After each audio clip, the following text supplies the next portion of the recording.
In a land shimmering with 1,000 hues, lived a flamingo named Flora. Her feathers were the color of a sunrise, and she lived by a lake so blue it looked like a piece of the sky had fallen to earth.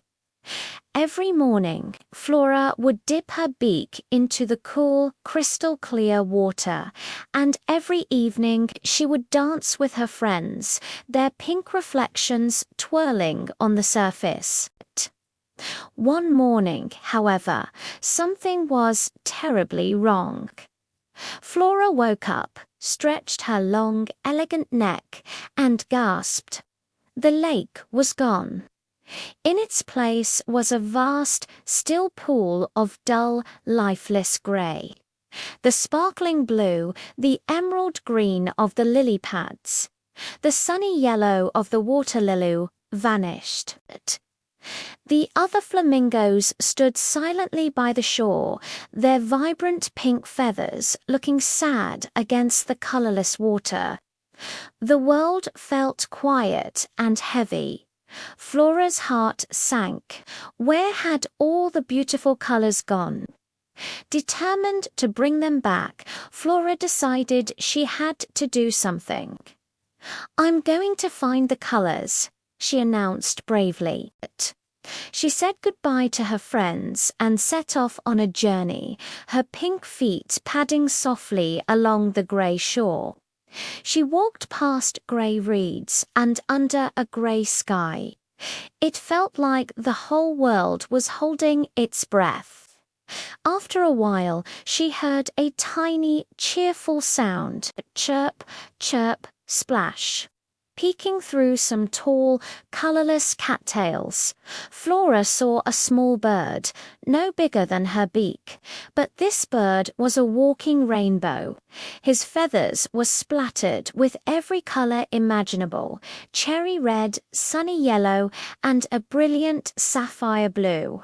He held a tiny brush made from a feather in his wing and was dipping it into little pots of paint made from hollowed-out nuts.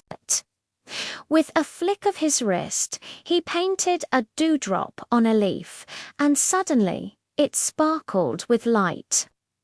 This was Pip, the painter bird. Flora approached him cautiously. "Excuse me," she said softly. "I'm Flora. Our lake has lost all its colors. Do you know where they went?" Pip looked up, his bright eyes twinkling. "Lost? Oh no, dear friend. Colors are never truly lost. Sometimes they just get a little sleepy. But don't you worry.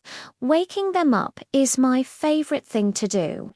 He chirped excitedly. "We just need the right tools and a little bit of hope."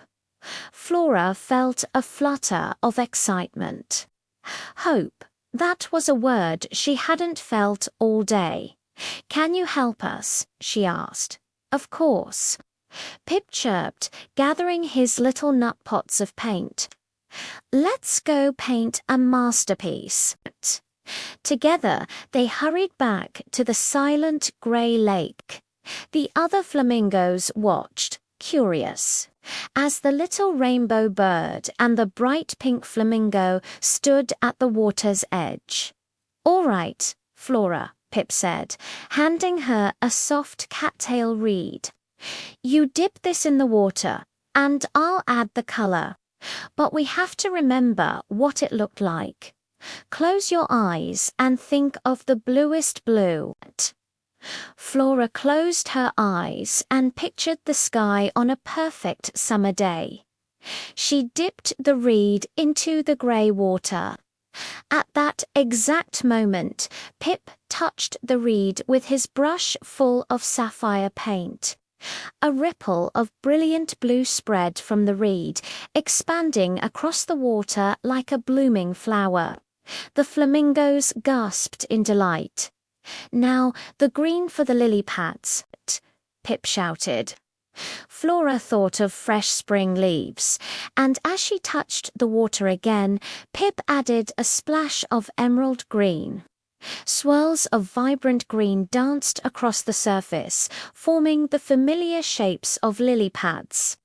They added yellow for the flowers and silver for the shimmering fish.